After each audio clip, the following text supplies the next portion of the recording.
took Ethel only a few minutes to return home, a fact for which he was grateful. While growing up, she'd found Oxbury diminutive size to be a negative. The village was so small it had been stifling. Now, however, Ethel was glad for it. Made it easier for her to retreat from Mr. Brown's depressing living room and his equally depressing home and return to her own equally depressing home. Yeah, glad we made it back in one piece though, because I thought for sure there was going to be something bad that was going to happen, but guessing we're saving that for when we meet back up with our girlfriend. Ethel's home wasn't much better than Mr. Brown's. Ethel found it only marginally less miserable, but at least it wasn't so aggressively brown. Ethel had clutched her carrier bag with the frozen pizza and the Diet Pepsi in her right hand during her walk back, so tightly it left a red groove in her palm. Palms ached and putting her food away in the freezer made her arms ache too. It wasn't until half an hour later that she set about making food. Once she had found she didn't much want it. The tomato base of the pizza was almost rootedly red, and the cheese on top of it looked like pus. That makes me not want to eat pizza. The more we get into this game, the less hungry I get. Ethel had been very hungry before she set out, but what little appetite she might have possessed had disappeared altogether. How could she think of food at a time like this, when she'd soon be seeing the girl? Again, taste for a different other thing. Much more important than trivial earthly affairs like eating.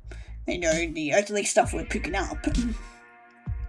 Ethel ate as much of the pizza as she could, which wasn't very much, and tipped the leftovers in the bin.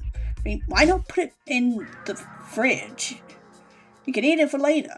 If Lauren had been there, she would have told her about the waste, but she wasn't there, and she was in Australia with her father and her two brothers. Ethel was on her own. The episode of Supernatural was still there. Ethel whiled away the rest of the evening, and much of the night as best she could. Much more Supernatural in the living room, but she wasn't paying attention to the exploits of the Winchester brothers. Couldn't hold her attention. Like Hyde in The Ice Queen, Ethel felt as though her heart had been embedded with a shroud of coldness, eternally unmelting ice, all stuffed full of mushrooms. Shroud of Ice was Ethel's link to a girl, or the girl. So long as it remained true, Ethel would never forget her. She didn't want to. Ethel fancied that enough time had passed, she finally stood. She stretched. Then her heart flutter with a trepidation, she set off. She thought about retrieving her anorak as she stood by the front door, just in case it rained. The sky did look overcast, the moon obscured with clouds. Ethel didn't want to be caught up in yet another downpour. She dithered, but she eventually decided against wearing the anorak. The big bulky thing made of polyester and it crackled when she walked. She liked some sort of giant sweet wrapper. It wasn't very fashionable either. It's not like anybody's going to see us anyway out in the forest, besides, our girlfriend. It was an unflattering, almost militaristic khaki green. Ethel had never much cared about being fashionable before, but she cared now. Didn't want to look too foolish in front of the girl. If she looked at her, part of her would have died. Her rocks didn't exactly scream romantic moonlight rendezvous in any event. It was better to go without, even if she did get wet. Ethel could endure a little rain. We've done it before, we can do it again. She left the house, locking it behind her, headed off into the night. She soon left Oxbury cozy, cramped streets behind her, to the forest which fringed it. Ethel didn't hesitate before stepping foot amongst the trees. There was nothing to tie her to Oxbury, nobody to tell her to stop, nobody to save her. But why would she? Didn't want to stop. Wanted to see the girl again, which meant she had to press on. Ethel walked and she walked and she walked, path lit by the moon, by Jude's old torch. Carefully she navigated the forest, dodging a root here, a gorse bush there. Again with the really weird music. Ground was uneven. It was still muddy after the torrential rain from a few days prior. Once Ethel's foot twisted, she was able to regain her balance. Wasn't going to fall over face first before meeting the girl. She wouldn't let herself. She wanted to give the girl a better last impression of her than that. Eventually, Ethel escaped the tall trees which towered about her, stepped into the clearing.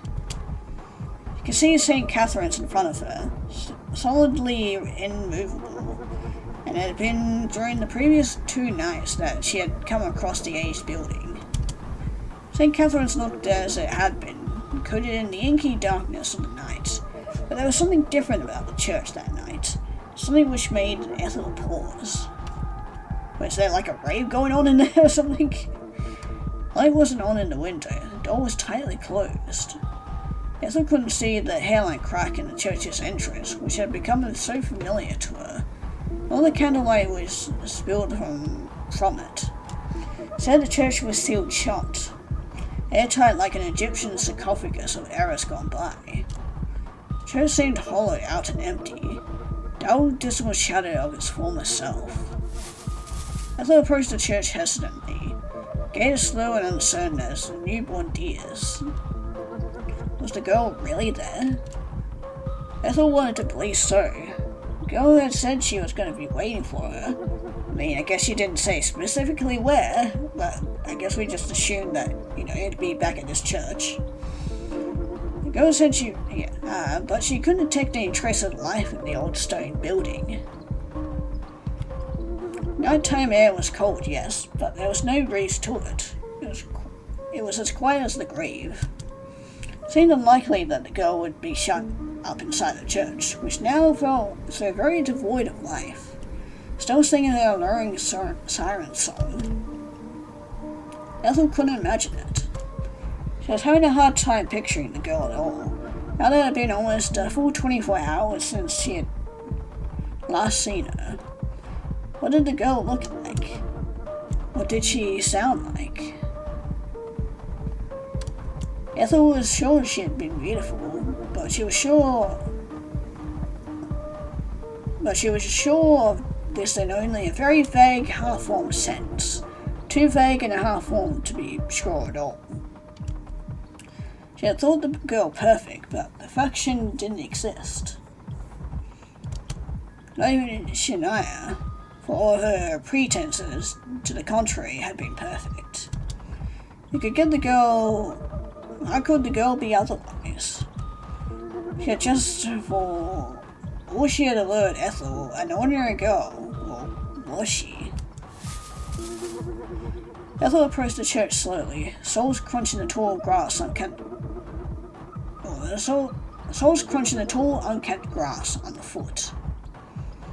St. Catherine's was a small, squat church, but shadow soon swallowed her, drowning Ethel in a deep, inky darkness.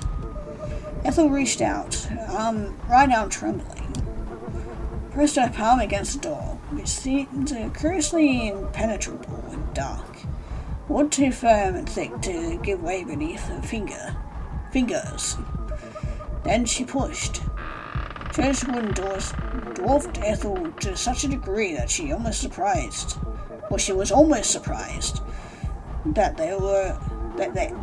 they gave way underneath her palms. The door opened with a low, guttural creaking which swirled in the silence. It sounded oddly alive, like a groaning monster hauled from the bottom of some dark, deep abyss. Maybe it was some sort of omen. Ethel couldn't help but recall Mr. Brown's warnings from a few days prior, warnings about the mysterious missing girl. Wouldn't want you getting lost. You do know what happened to the Delaney girl, don't you? Of course Ethel remembered the Delaney girl. Mother had talked about her incessantly after her disappearance. But nothing like that was going to happen to Ethel. She wasn't interesting enough to be adopted. Life was much too mundane. And think about it was almost painfully ordinary. Ethel had always thought she was ordinary, at least, but the girl didn't seem to think so. She'd always been affectionate, but did she really mean it? Ethel frowned as she gave the doors to the church another push. Then she stepped inside. She was eager to see the girl again, to speak to her, to ask her whether she would text her when she left Oxbury, and if she would still remember her. But the interior of the St. Catherine's was pitch black. St. Catherine's, in the stillness of the night, was dark. It was cool air. It felt a bit like stepping foot inside a vaulted, vast-ceiling crypt, which Ethel supposed it was. Yeah, and it's going to be soon our crypt too. This was one of the functions of a church, past being a place of worship. Flagstones which Ethel walked upon were built over a veritable mountain of corpses. The place was a living, breathing boneyard. Yeah, that's kind of, morbid to think about. People thought the famous Seldelik ossuary was grim, decorated as it was in ghastly, grinning skulls, but at least it was honest about what it was. It had no pretenses, it was earnest. This was something that people didn't always appreciate, particularly not when the topic of death was involved. Ethel inhaled. Now she could smell several centuries worth of death. Then she turned. It's obvious the girl wasn't there. No point hanging around. Maybe all this, their midnight meetings, had been some sort of cruel practical joke. Had that kiss too all been a piece of the trickery? Perhaps the girl was there after all, hiding in the bushes, snickering as the door of the church slammed shut behind Ethel. Ethel wasn't sure whether this idea appealed more than the alternative. The girl didn't care at all. Be treated as an object of mockery. It wasn't nice, but it was better than being ignored. The girl had set this up as a means of hurting Ethel's feelings, and she had succeeded. It would be at least mean that she cared about Ethel's feelings, not to want to hurt them. It was stone-cold apathy in the end, which would have really undone Ethel. Ethel stood mutely beneath the moonlight for a few moments, nibbling on a hangnail. No point waiting around if the girl wasn't going to appear. It was cold and it was late. The night sky overhead was overcast. Maybe it would rain again. Ethel didn't want to get caught up in a downpour. She should leave. Nothing waiting for her here, nor without the girl. Now Ethel was beginning to worry she might have arrived too late. Perhaps the girl had arrived after all, and she had already departed. They had never agreed upon a fixed time for the meeting. The girl had been maddeningly vague about it, and she was about everything. Part of Ethel enjoyed the vagueness, getting the meaning a greater aurora of mystery, but it had made arranging things difficult. No fixed time to work with Ethel. With no fixed time to work with, Ethel didn't know who to blame for what had occurred. Had she been too early? Had she been too late? Had the girl come and gone, or had she never come at all? Ethel continued to stand there, dithering, running at her hangnail. She bit it hard until the nail splintered between her teeth. Bit the nail too close to the quick. In fact, her whole mouth soon filled with a tang of copper. Tongue was tingling. Christ. Ethel sighed, evoking the name of the Holy Sun. Couldn't think of a more appropriate place to do so, as she did. What was she doing, wandering around outside the church so late at night? 10 minutes must have passed, if not more. But she was being a fool. Why did she think the girl would appear? She should have learnt a lesson already with Clementine. Hope only ever seemed to give way to despair. Ethel squinted her shoulders, or squared her shoulders. Why would she squint them? Then she set off. She put the girl behind her, pretend this never happened. That would be the best if it would spare a fragile ego. Yeah, I don't think Ethel has much of an ego to begin with anyway, but Ethel didn't want to be taken for a fool, not when she felt foolish so frequently regardless. She stalked off, malforming and shaping the grass beneath her soles when... Why, hello there, stranger. Where do you think you're going? Oh? Ethel gasped in alarm as a sudden, unexpected darkness descended, one even deeper than the darkness which had previously shrouded her. At least the darkness had been alleviated, if only a little, by the moonlight. This darkness, however, was far more complete. Might have very well have poured ink into her eyeballs. Ethel couldn't see. For a few moments she forgot how to think. Now, why have you gone so stiff? And tell me I've scared you. A familiar voice, scant a few centimeters away from her ear, restored Ethel's senses. Recognized that voice. Belonged to somebody she knew. Not well, perhaps, but well enough. It was the girl. Who else could it have been? Ethel couldn't think of many other people in Oxbury mad enough to wander this far into the woods, all the way out to St. Catherine's, this time at night, not without a prior appointment. Why had she been so anxious? Girl drew her hands away from Ethel's eyes, then stepped back.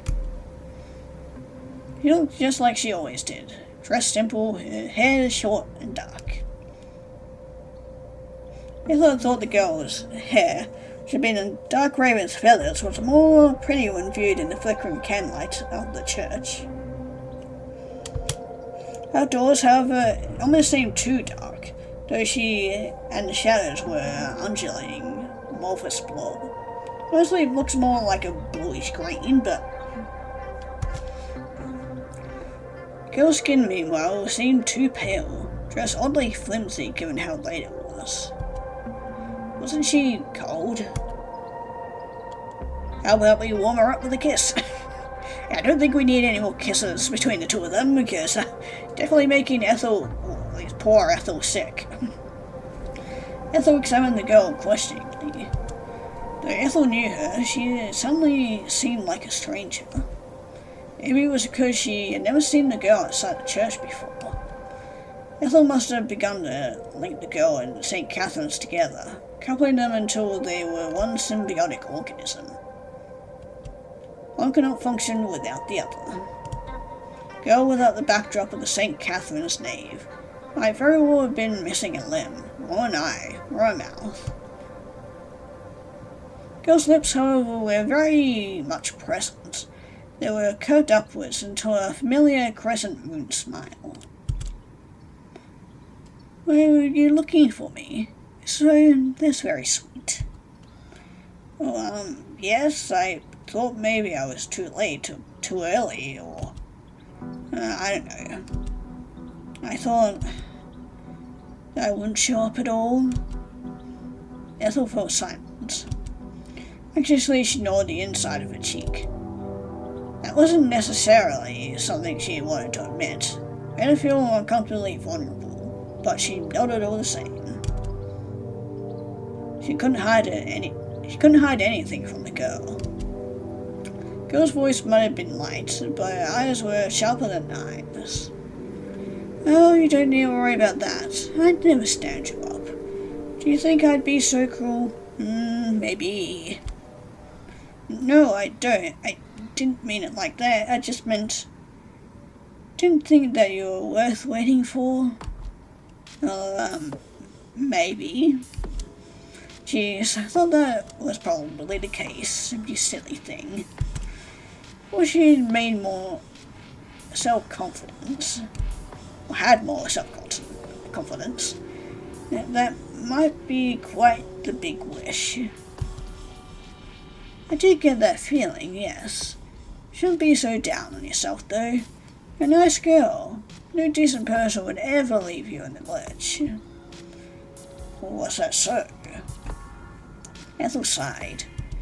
Girl ought to be trying to tell that to Clementine. I'll come earlier, actually, but I got a little bit caught up. Caught up? I was doing things. What things? Just things.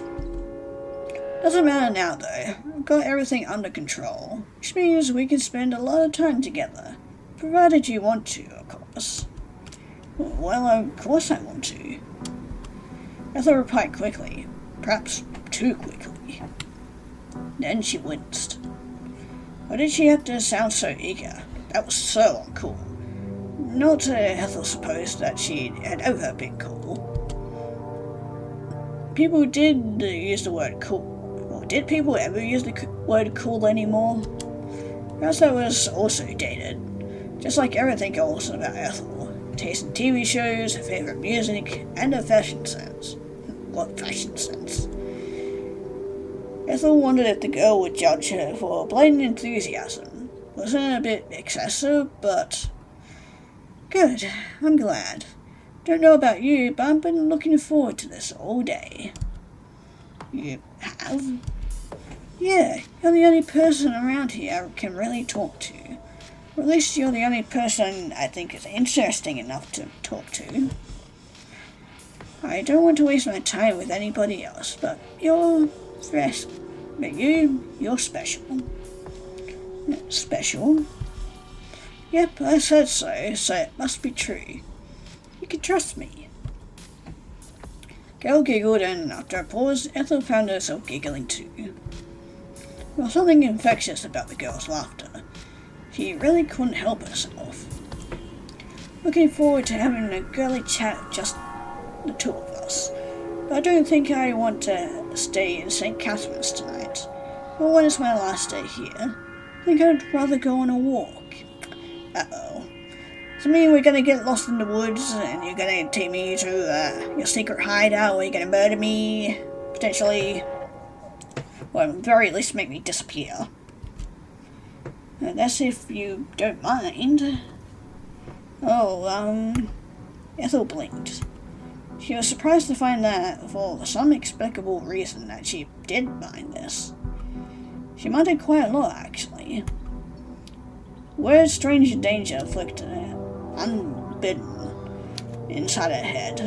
Once more, she remembered the missing Delaney girl who had vanished into the woods without a trace.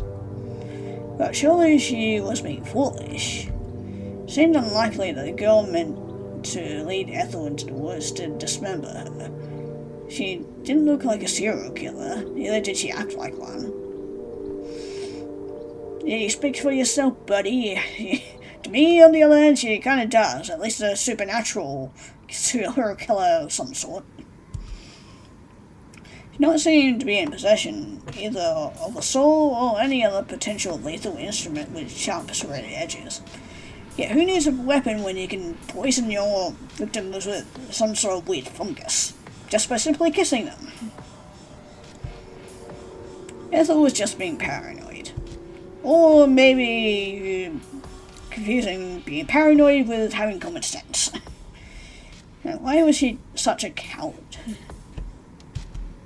That's alright, I don't mind. You don't mind much, do you?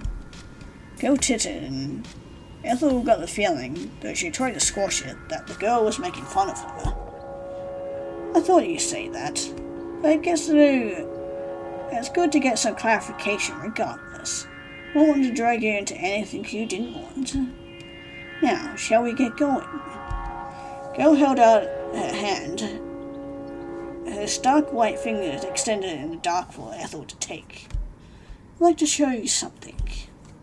Oh, Ethel eyed the girl's hand uneasily. It hung in the air, suspended, much like the moon, which hovered above their heads, above the slate roof of the St. Catherine's. All of a sudden the girl's hand seemed full of meaning, so much so Ethel shivered to behold it. A cool breeze blew about her, capturing the ends of her plait so they shifted. Cole was twining up Ethel's ankles. He was brushing against her knees, the insides of her thighs. He couldn't stop shaking. Cole, however, was resolute, so immovable she could have been carved out of the stone, her eyes obsidian. The breeze stirred her hair, it didn't seem to disturb her. Hands didn't waver. The expression in her eyes, which were very dark, was pointed, almost yeah, whatever that word is. Sorry, my brain is too tired to think and try to work out big words right now. Ethel stared into his irises, and as she did, she felt herself trembling. When she swallowed, she could taste the cold, crisp air on her tongue. Alongside the undercurrent was something unpleasantly fusty. What was it? Leaf mold, maybe? Mushroom mold, maybe? Moss? Ethel wasn't sure, but... hello? Didn't you hear me? So I was talking loudly enough, even if it is pretty windy. I said... Bill cleared her throat with an audible ahem, one which sounded staged, then said, her palms still suspended in the air. Would you come with me? Something I would like to show you, something that is very important to me. Unless you're afraid I might lead you astray. No, I'm not afraid. I'll come with you. Ethel crossed the churchyard grass and the stray wintry leaves crunching underfoot, then took the girl's hand. The girl's fingers enclosed around hers, and Ethel gasped. She was struck, once again, that she had been in the church, by how very cold her palm was. There was something unnatural about it. Yeah, this entire situation is unnatural, so... Was it normal? Good. I knew I could count on you. Such a good girl, Ethel. Now come on, let's go. I've a lot I'd like to show you. Think you can keep up, that is. Well, hand in hand, let yourself be led astray. So much for telling us that she wasn't going to lead us astray. But also, she got mushrooms growing out of her hands.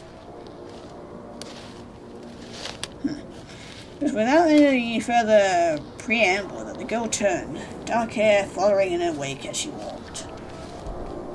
The girl must have been slender, less like a flesh and blood ballerina, more like a fragile china figure of one. The grip around Ethel's hand was surprisingly firm. Fingers pressed against Ethel's skin, hard and uncompromising like steel, and Ethel gasped. I hadn't realized that this girl was so very strong. I mean, you have to if you're living out in these neck of the woods, you know. There was something a touch unnatural about the sheer force the girl was capable of exuding with the slight frame of hers. That touch of serenity had tinged her initial encounter from the very beginning. Ethel was found her singing in church. It felt like something from a dream. Maybe this was a fantasy after all. The way the girl moved nimbly navigating the trees which surrounded them suddenly felt like something from a dream. It made no noise like a minnow swimming through a stream. Ethel, meanwhile, was far less coordinated. She was clumsy and her feet made no shortage of noise. Trampled the grass and leaves in her wake. I mean, if this girl is strong enough, maybe she could carry me. That'd be great. Once she almost stumbled, but the girl's grip on her hand didn't waver. Guessing she'd probably also drag my limp body around if she could. I could no longer walk, or tripped, or broke something. She would probably care. Probably make her job easier, you know. Less likely to run away. Anyway, Further into the forest they delved, the firmer grip on Ethel's hand seemed to become. The trepidation that Ethel had first felt when the girl had extended out her hand doubled, humming like a second heartbeat in the base of her throat. She could taste the earth when she swallowed, so potent she had felt as though she was choking on it. Mouth might as well have been stopped up with soil. They kept walking, on and on and on. And as the minutes elapsed, or had it been hours, Ethel's feet began to sting. Shoes were beginning to feel like constricting prisons, ones which squeezed her without mercy. Her hand, meanwhile, was aching. Why was the girl gripping it so very tightly? Yeah, probably so that you won't wander off and, run away. Ethel had half a mind to ask the girl to relinquish her grasp, if only a little, to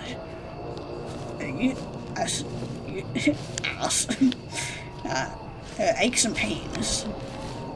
But though these queries danced upon her lips, she didn't express them. It seemed doubtful that the girl would reply to her. Ethel was also beginning to doubt the girl's intentions. Fingers curled around Ethel's tightly and possessively. As they did, Ethel was struck with a discomforting sense of wrongness. There was something strange. She was only now beginning to realize with the girl's hand. Yeah, the mushrooms. Flesh was yielding, so much so. Ethel had wondered whether they existed any bones at all within the hands of hers. She didn't have any bones, however, then she would have gripped her, so strongly too. Something strange about the girl's touch. Something strange about the girl, full stop.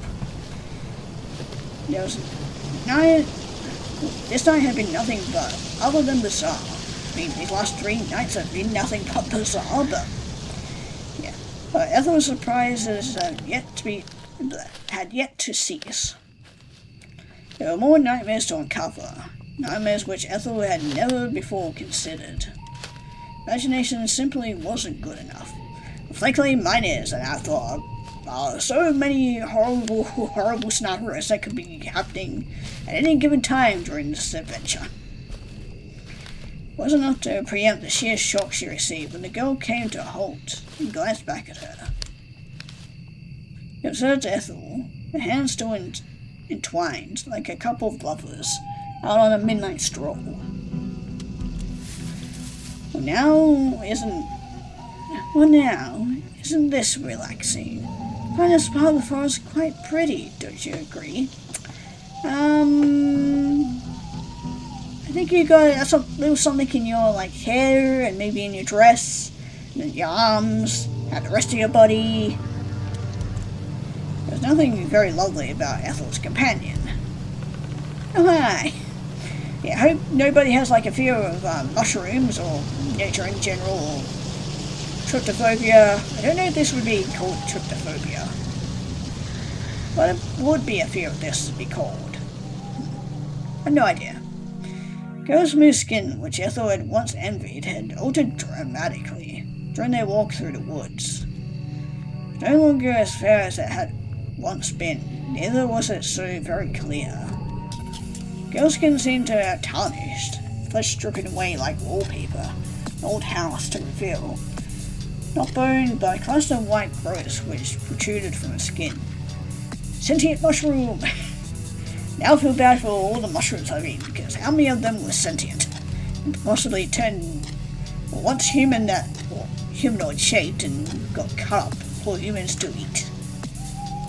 They were mushrooms. Girl's eyes, which had always been dark, now looked oddly bright. Halogen lamps which flickered in the gloom. Girl still possessed the features one needed to be recognized as a Homo sapien.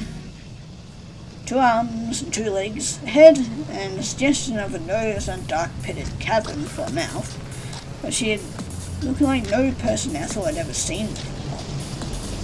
She didn't look like any monsters Ethel had seen on the television screen, crafted with stage makeup and cleverly concealed prosthetics.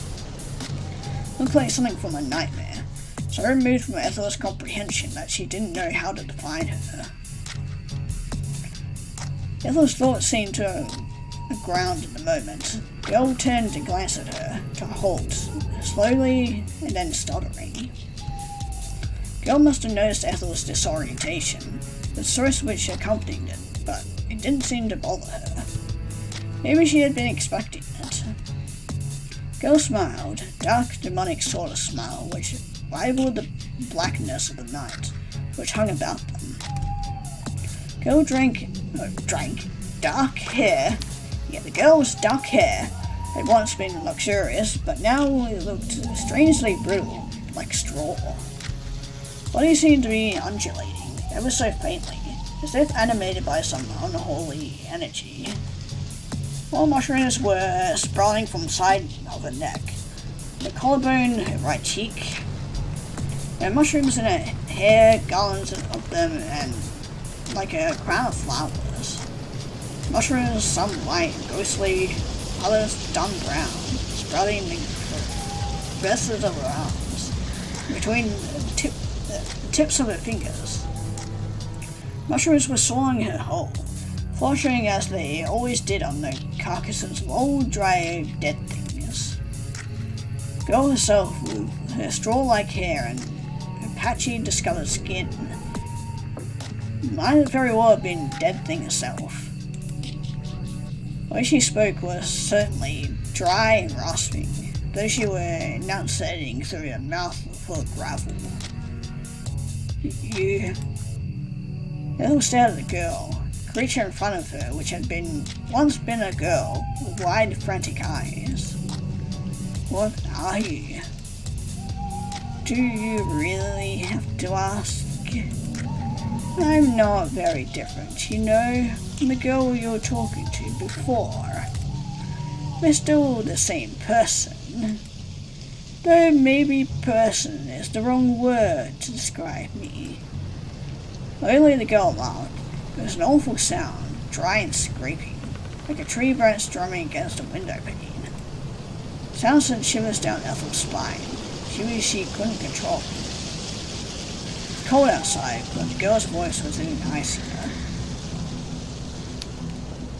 Don't look so frightened. You have nothing to worry about. I'm not gonna hurt you. Have I ever done anything to upset you before? I can name a couple of things, but I mean, that's kind of Ethel. She overthinks things a lot, but still, besides the point. Mutely, Ethel shook her head.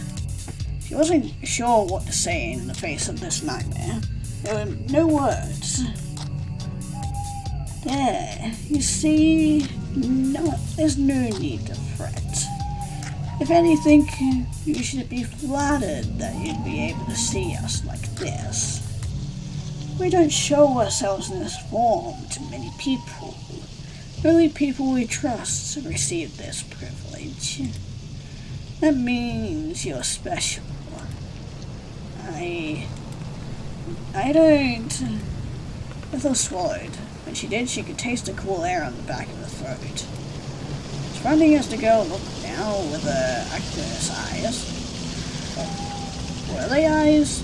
The mushrooms, like barnacles, sprouting from her greyish-bluish skin. The compliment still made Ethel's heart flutter.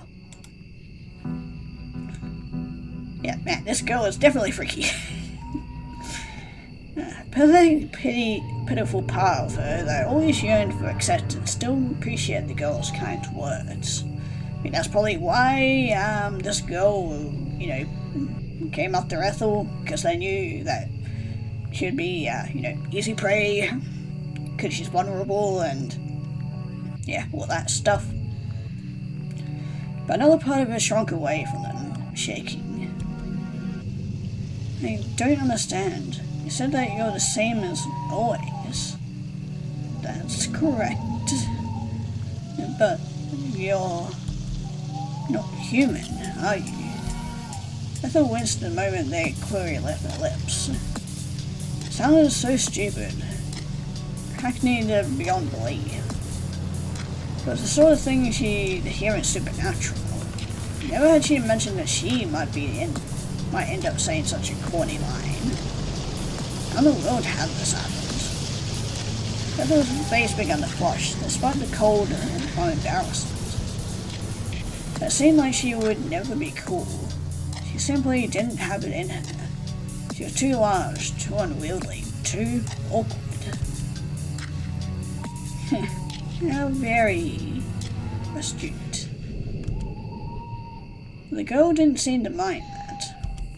She giggled and sounded oddly mulchy, melted by the mushrooms which were now beginning to push their way out of her mouth. Ew. And to think we were, kissing that mouth.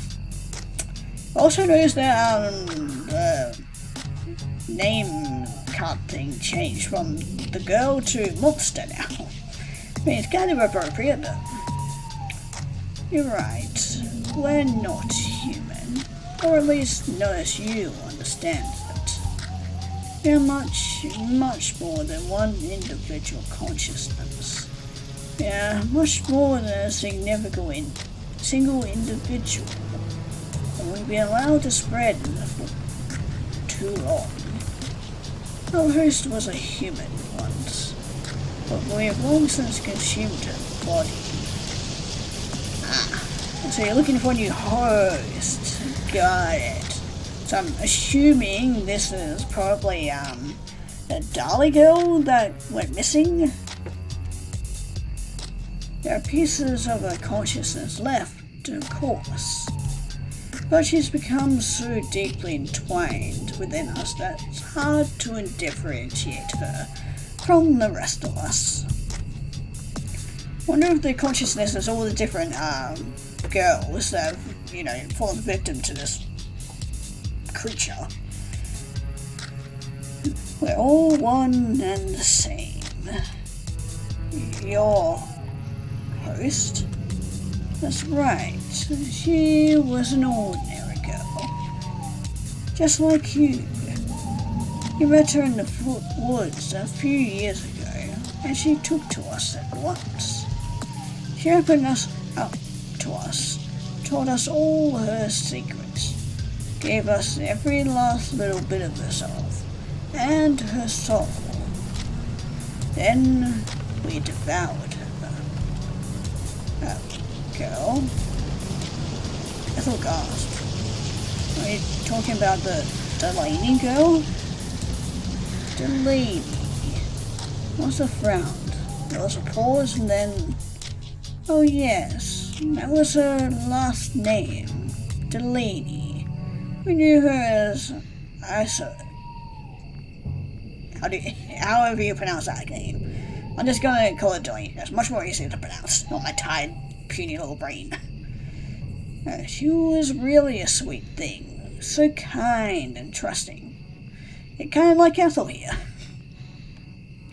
She used to attend a choir and she loved singing. She had the loveliest voice, as you should know full well. We did try to make the most of it. Her vocal cords began to deteriorate. We loved talking with her. All she ever wanted was a friend. Again, kind of like Ethel. I guess this monster thing definitely has a type. She told us that nobody would remember her if she disappeared. Nobody would be at all upset if she disappeared. Said nobody remember her name. Which is unfortunately partly true. We only remembered her last name. Never her first name. And she was right, the poor thing. Looks like everybody's forgotten her now, but we haven't. She'll never be alone now. She'll always be a part of us. But as for her body, Monster took a step forth, jutted as it did. A few mushrooms which flecked its body peeled away, dropping to the ground like feathers. Could no longer deal with the strain. Filled her lungs with too many spores, and her brain too. Heart still beats, though barely. It's a pity. You know that she was very attached to her body. But we can't keep using it. There's only so much we can use it. We can get out of the host once his body finally begins to break down. Honestly, I'm surprised it's lasted this long. Then Ethel trembled. She inhaled, all she could smell was decay. You're some sort of fungus? That's right. We're a fungus. The only one, as far as we know, of our kind. This at least gives Ethel some sense of relief. I think one is one too many. Glad to know that there were no more fungal abominations such as this one. Strange creatures are more intelligent than a fungus ought to be, which lived in the nervous system of other animals. Didn't like to think of small woodland creatures, squirrels, rabbits, and moles being possessed by a creature like this. Their own selfless hoods assimilated into an awful, abominable hive mind. Sounded like being eaten alive. But it was an act of cannibalism performed. Not with the teeth on flesh, but spores inside the brain itself. And spores which are, inside our body, so, the cannibalism that worked inside out, pulling a person or an animal out entirely. Eventually the possessed lost sight of who they were.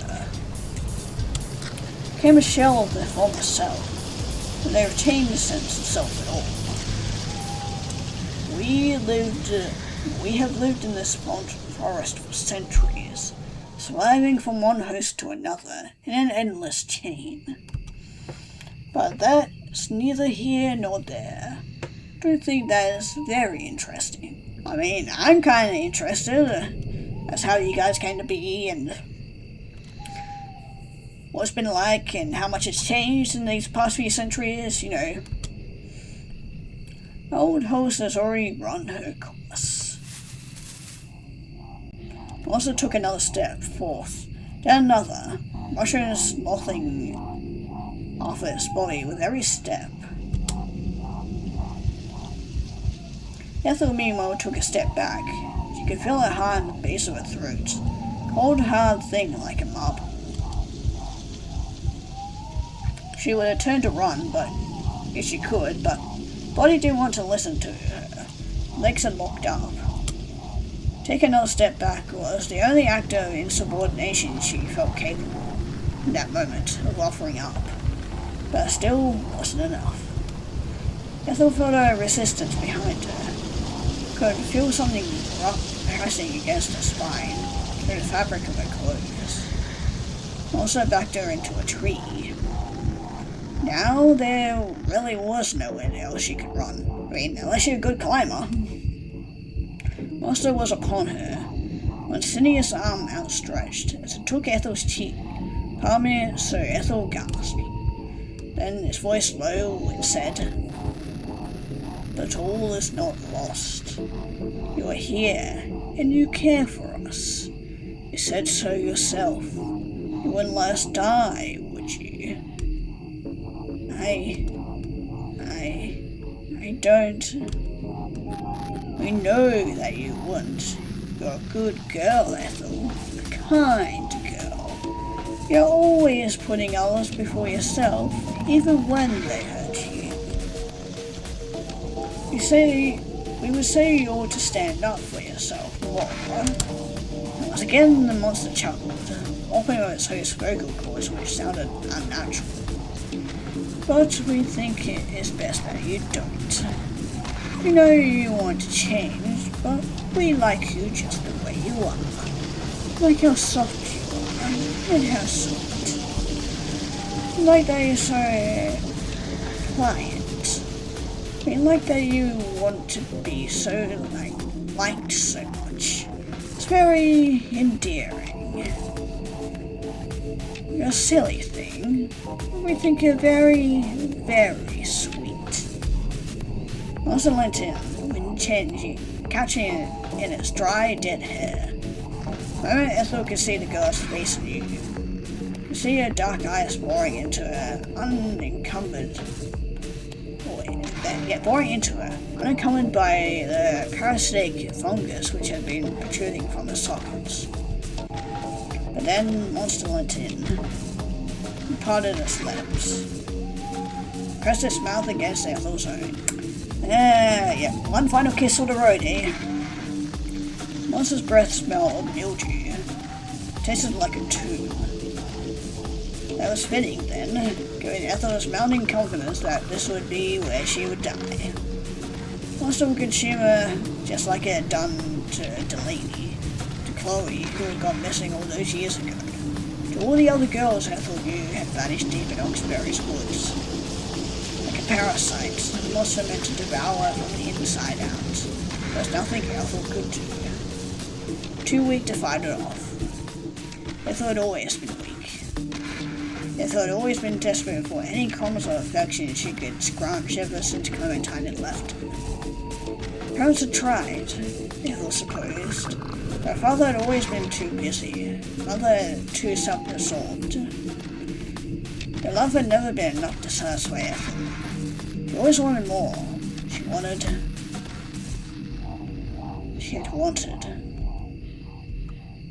She had really wanted this. No affection in this monster's kiss. It was instead an act of violence. Monster meant to impress itself upon Ethel, and make her into its own desires. There's nothing she could do about it. Monster might not have had a nose, not a real one, but it did have a tongue. Ethel felt its tongue, diseased lump of a thing, half rotted away, crouching against her own, she gagged. If we gotta vomit, now's the time to do it. She felt like she was gonna be sick. Did I recall a monster? She wondered warily. She wanted more black sludge inside its mouth. Would it be disgusted enough by a poor conduct to draw away? Would it keep kissing her? Ethel didn't know, neither did she want to find out. Kiss was unpleasant now, rank and foetid. Without adding the taste of vomit to the equation. I mean, fair point, but still. Ethel remembered vaguely as the monster kissed her. A slice of cherry pie she had eaten earlier. Pie looked appealing, no, but that was only at a glance. Ethel had known something was wrong the moment she had put it in her mouth. Been moldy, flecks of bluish grease scattered across the underside of the once immaculate crust, like some sort of illness.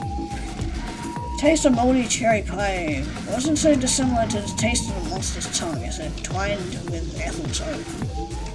Ethel had been able to spit the rotten pie out of her mouth, but she couldn't do the same with the monster's tongue. Couldn't twist away from it. She didn't have enough strength. Though, with every kiss that the monster was draining her further, sucking her strength bit by bit, so her knees began to cleave.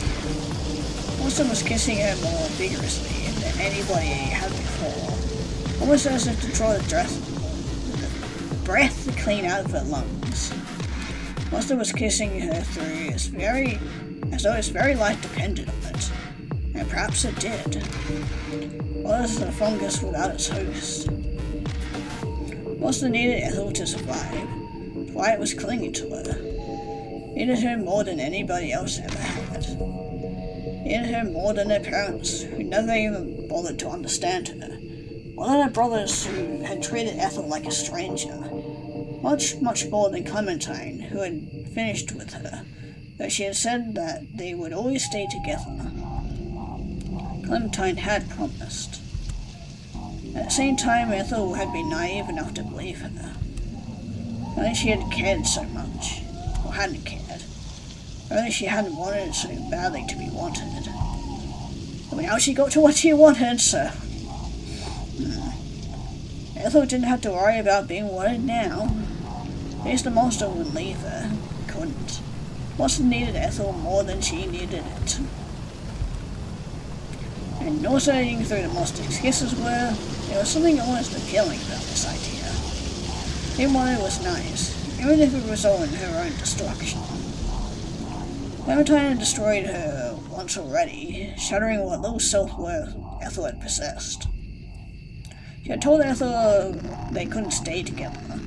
Ethel had been too depressing to date, that she hadn't loved herself enough. How am I supposed to love you? Clementine shouted. You're always so negative, such a drag. You're doing my best, but you're not putting in any effort at all. Almost like you want to be miserable. No, Ethel had wanted to shout. It isn't true. I don't want to be miserable. I just want to know that you really love me. I want to feel like a burden. I've been Ethel's biggest worry in a relationship with the effortlessly cool, confident Clementine. I'm afraid of dragging her girlfriend down. Ethel hadn't liked going to clubs, not like Clementine. She hadn't liked drinking, and she always stood in a corner awkwardly when Clementine invited her to parties. Simply weren't her thing. Clementine had always pushed Ethel, trying to get her to join in. You can't have any fun if you don't make an effort, Ethel. But why had it always been on Ethel to make an effort? Why couldn't Clementine ever take her feelings into consideration? No, Ethel thought stubbornly. The ultimate end of their relationship hadn't been her fault, not wholly. Clementine claimed to love her, but she had never listened to her. She had never really cared. But the girl, the monster, was different. They listened to her. Cared about her enough to try and console her. Even now was trying to make Ethel's wishes come true. Giving her a place to belong. So what if the monster consumed her? Was that what Ethel had always yearned for? Ethel would rather be subsumed by something that loved her than suffer the pain and the loneliness and the indignity of being abandoned. Monster wouldn't abandon her though. Couldn't. Maybe that was why Ethel relaxed into her body's hot, intense kiss. Eyelids fell shut as though predestined. As though they did, her thoughts began to blend together. Strength, if she had ever indeed possessed any of it, was beginning to fail her. Knees felt weak, and legs beginning to tremble. If it hadn't been for the tree against which she was pushed, she might have tumbled to the forest floor. It felt as though the girl, the fungus creature, as it kissed her, was draining her. Her skin was beginning to feel uncomfortably cold. Look at the tips of her fingers, which were cold against the rough bark against which her body was pressed. Monster's mouth, meanwhile, was warm and wet, tongue rough against her own body. Monster bit down upon Ethel's lower lip. Ethel gasped. Vision was beginning to skew. The taste of decay in her mouth was stronger than ever before. Felt like the monster was filling her mouth with dirt. Kisses didn't feel particularly affectionate. They were far too animalistic. Yes, that's right. Monster spoke in a raspy voice, low and sinister, as Ethel shuddered against it. Surrender yourself to us. Might as well. Who else will love you after all? But us. We are all there is. We are all that's left. Nice achievement there. Monster leaned in one more time to press his mouth. It was more than a maw against Ethel's neck. There the monster bit, and there it suckled, its teeth sharp as glass, scraping against Ethel's skin.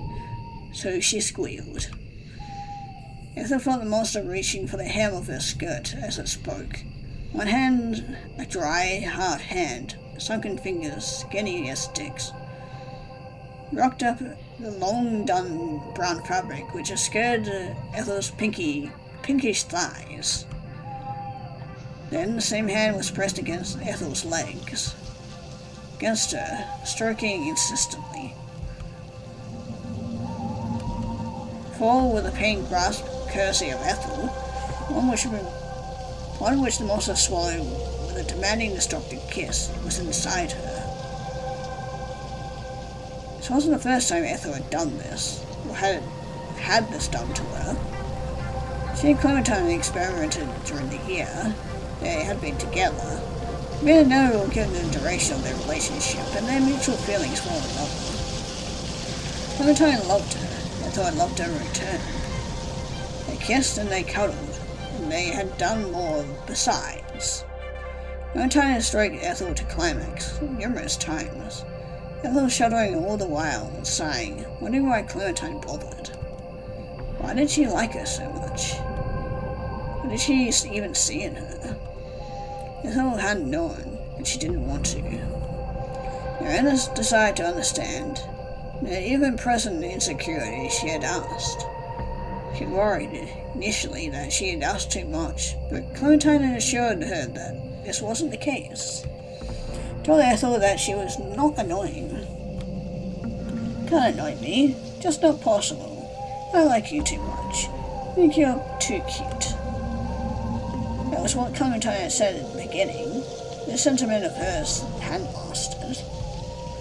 Ethel sometimes wondered when her continued desire for reassurance had gone from daring trait to an infuriating one.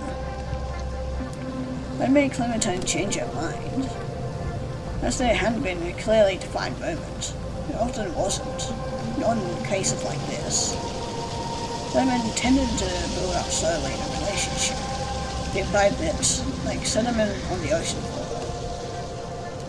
What it wasn't possible to know in the midst of it, just how bad things had come. Ethel hadn't wanted to annoy Clementine, but it was too late for that. What she wanted didn't matter.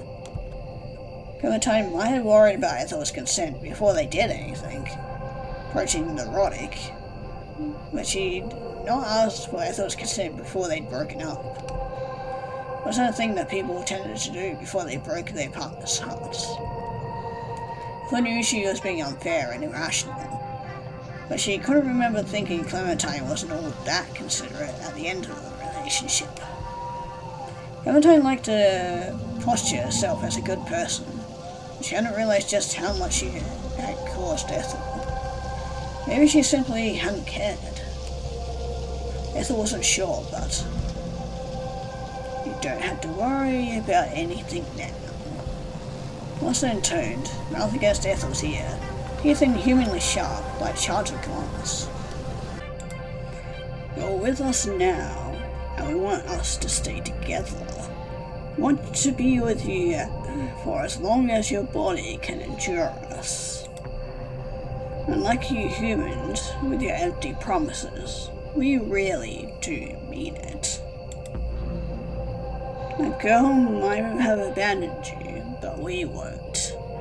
We can't live without you. We need you, Ethel. So please, give yourself up to us. Ethel sighed as the monster pressed more kisses against her neck, throat, and collarbone. The monster's fingers were still moving, all the while inside her, stirring her. Ethel could hear the damp, slick sounds of her own and she whimpered from it. I'm sure all you monster fuckers are having a grand old time with this. Shouldn't have felt so good. There's something wrong about this, something raw and visceral. But it had been a long time since anybody had touched it like this. Their own clumsy and ineffectual pouring in the bathtub didn't count. Unless you get one hell of a good time before you get taken over. Monster thing might have been made of fungi, but was still better at sexual stimulation than Ethel had ever been. Great to know. Ethel wasn't sure what that was about. That said about her technique. Didn't want to think about it. Could have been another reason why Clementine had finished with her. Ethel suspected that Clementine had pretended to orgasm when they were intimate together. Spare Ethel the humiliation of not being able to satisfy her, but Monster, perhaps knowing that Ethel was thinking, leant in, brushed the stump of his nigh on non-existent nose against Ethel's. Don't say anything. I wasn't... Not out loud, perhaps, but we can tell. You're still thinking about her. But how do you...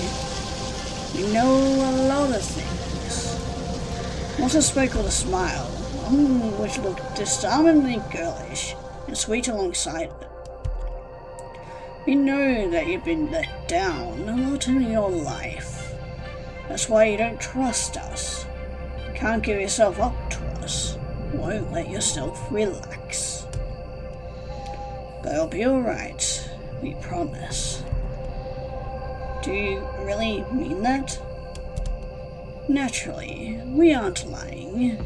We need to take care of you, unlike that awful girl who broke your heart. You're going to be our new host, so we need to take good care of you.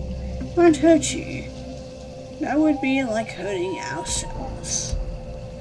We fill you up until there isn't any you left to speak of. Become part of you, you'll become part of us. And you'll never have to be lonely again. Monster continued to scatter kisses against Ethel's skin like raindrops. And so, was it her? There's enough of the girl left in his face. Yes, boys. Ethel wasn't sure. Kisses stung. Felt like curses. Kisses soothed. Felt like blessings. Ethel's skin, which had always been pinkish, was, as opposed to being stereotypically prettily pale, began to bruise. His body was coming to life beneath the monster's muddied maw. Ripples of colour swirled across Ethel's throat and her neck, and her clavicle and her collar. Her skin prickled. Whole body shook. Then clusters of fine white-capped mushrooms began to sprout from the wreckage of Ethel's withering, wasting flesh. Ethel opened her mouth. Did she mean to scream? But was soon silenced. Monster's lips were against her own. Their tongues tingled. Monster's breath tasted of compost, tasted of earth and of dirt, and the squirming, writhing insects which lived within it. Monster's kisses left Ethel lightheaded. Just though she was being buried alive. Ethel was in tune to the darkness, entrapped, as the monster kisses continued over and over. Ethel could no longer breathe, so she didn't bother. Girl Monster had begun to worm its way inside her, just as she had promised, bodies becoming as one. Ethel's thoughts blurred together, didn't know what she was doing nor what was happening, which might have been why she cleaved before the monster's caress. What's the point in trying to push the monster away? Would it have its way with her regardless? It was a fungus. It fed on death and decay, things which humans tended to fear. How could Ethel ever hope to overwhelm a creature like that? She was too much of a human. She was weak and fragile, too scared of death to fight against it. She couldn't avoid it. All she could do was accept it. Oh, Ethel. Monster drew back and caressed Ethel's cheek with one hand which was between Ethel's legs. We know you've been struggling for a long time, but you don't need to struggle anymore. We're here for you. We take good care. We take good care of you, so... Monster, and a girl, dozens of girls exhaled. They felt their breath against her earlobe, and she shuddered. It's all right. But it's changed to the girls now. Don't fret. I'll be with you. Never leave you. Isn't that what you always wanted? Was this what Ethel always wanted? Ethel didn't know. Didn't have the words to express her feelings, but even if she had possessed the words, she wouldn't have been able to speak them. Couldn't talk anymore. Mouth felt dry, as though it stuffed with cotton wool. Choking on the air, the atmosphere, all this raw, visceral affection, and she didn't care. This was death. Well, if this was what death was, then she would welcome it. It always seems silly now. She succumbed to all of these kisses that she had never been afraid of this. Why was she worried about death when she had been petrified of being alive? This life which was difficult, waking up, getting dressed, long grey nights of nothingness which stretched on for infinity. There was little she enjoyed in life. Few things she loved had been bad for her. First it had been the violin. Then it had been the escapism that came with her favourite fantasy novels. Then it had become Clementine, but Clementine was gone now. Nobody to love her in her absence, Ethel had drifted. She had known how to fill her dull, grey days, and she had languished. Being abandoned by Clementine had hurt. It hurt so much, Ethel worried she would never be able to recover from it. It felt like her heart had been disassembled, so it were nothing more than a piece of old IKEA furniture. She had fallen apart. But the girl, who was many girls in one, was putting her back together. His fierce kisses were painful, but that was only in the physical sense. There was something oddly reassuring about them. Nice to know that Ethel wasn't the architect of her own downfall. She was innocent and unsullied, victim in the face of the girl's wicked misdeeds. There was something soothing about being a victim. Ethel thought she had finally understood why the heroines in old romance novels from the 70s and 80s, such insipid creatures, so weak-willed and wimpy, were so prone to swooning. Ethel had always looked down on her nose at such stories. She thought them silly. But now she was beginning to reassess her opinion. She didn't want to be powerful, neither did she want to be important. Most of the time she didn't want to be alive. She would far rather disappear. In that sense, there was something alluring about being a victim. Victims didn't do. They had things done to them. Didn't have to worry. So Ethel let go of her thoughts. It would only get in the way. She would surrender her mind to this decaying girl's immutable monster, just like she had already surrendered her body. Slowly she was becoming one. Ethel was the girl was Ethel. Ethel no longer knew where she stopped and the girl began. She was being consumed bit by bit. Ethel no longer cared to fight against her. Perhaps the moment had been right. Or the monster had been right. Perhaps this was what she wanted. Didn't want to be loved after Clementine had left her. Not necessarily. Didn't think she deserved it. She had never thought that she deserved it. Wasn't that why Clementine had left her to begin with? Instead, she wanted to be obliterated. Wanted to cease to be. This girl monster was willing to do that for her? Wasn't that the same as loving her? That's right, you're doing so well.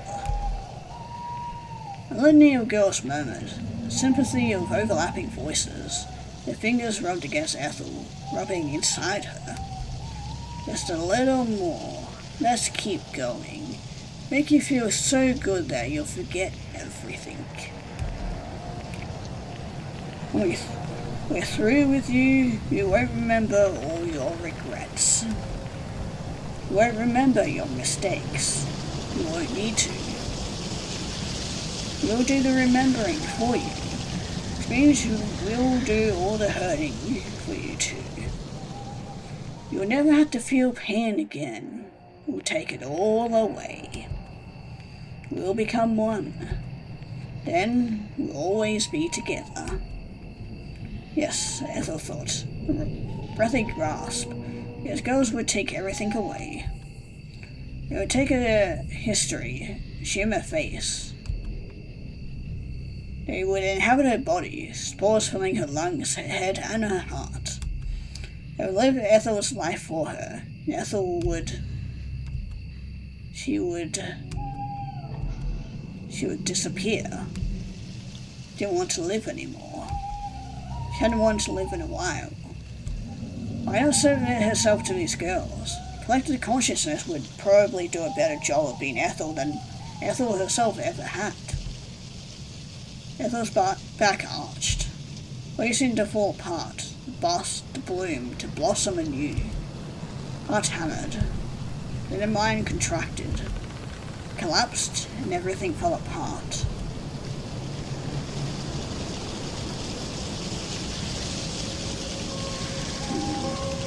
That's it. Love like poison.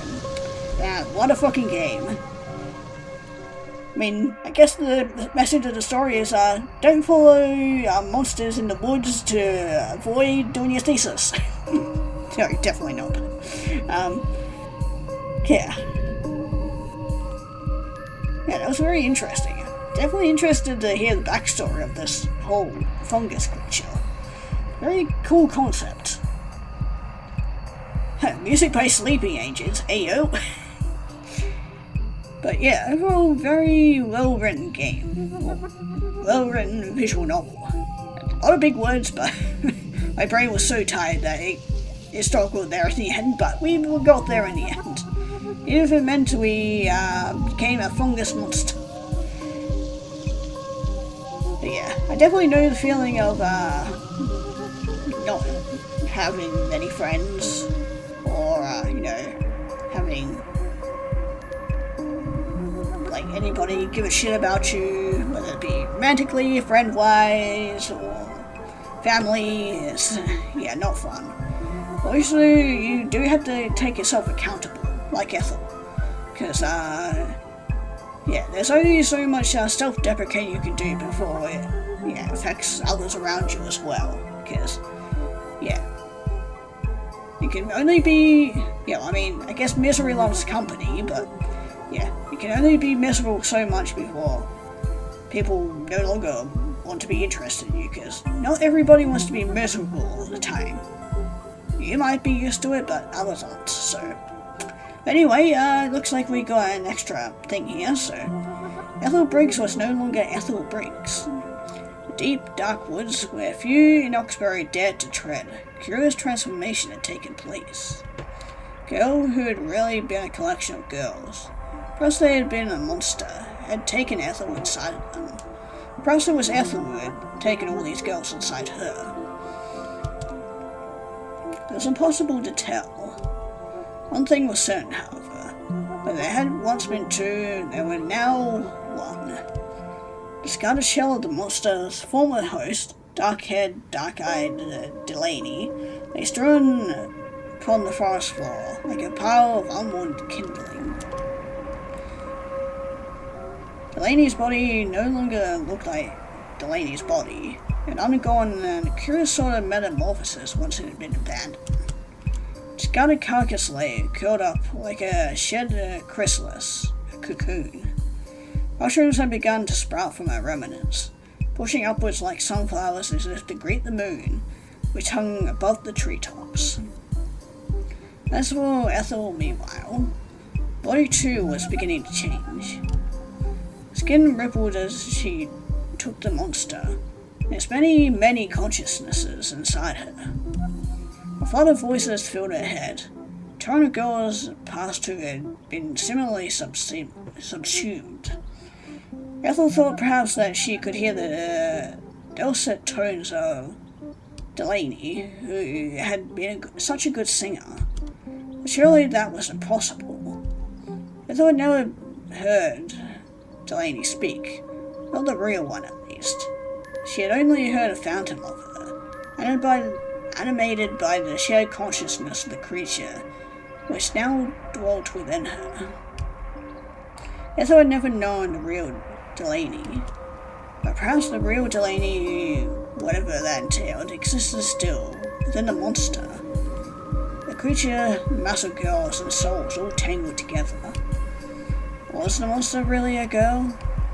Ethel wasn't sure.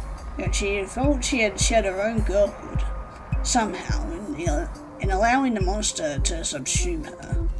It wasn't just the monster which Ethel had taken inside of her. She had taken what remained of Delaney too, and Chloe, Lucy, Susan, all the other girls who had gone missing in Oxbury in the past. They were still alive, though their hearts no longer beat. Consciousnesses entwined with that of their hosts had become something more than themselves, and in shedding their own bodies they had been permitted to live on, or perpetuate just like a fungus. Ethel too had shed her sense of self, just as the monster had discarded the mushroom-riddled carcass of the dearly departed Delaney. Ethel's body was no longer her own, but by the same token, it felt more like hers than it had ever done before. Perhaps there was no Ethel anymore. Very being was being buffeted. The fragile sense of herself tossed to and fro like a ship out of the sea. Ethel felt no particular loss at this. She felt no grief. She wasn't sad. Why should she be? She had finally found someone where she belonged. She no longer she in a singular sense. Was no longer a sad and lonely individual. They were legion. They would always be together. As the body which had once been Ethel's rippled and distorted, as it took in more voices and existences and consciousnesses than it had ever before possessed, lips curled into a smile.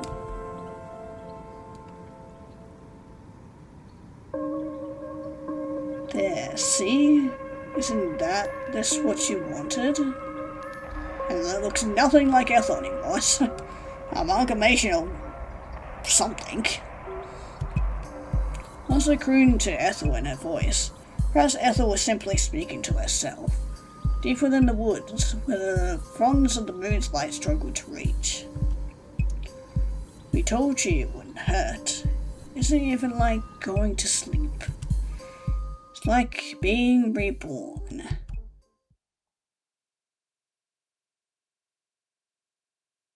The end. Yay, we got reborn into a mushroom monster. Great.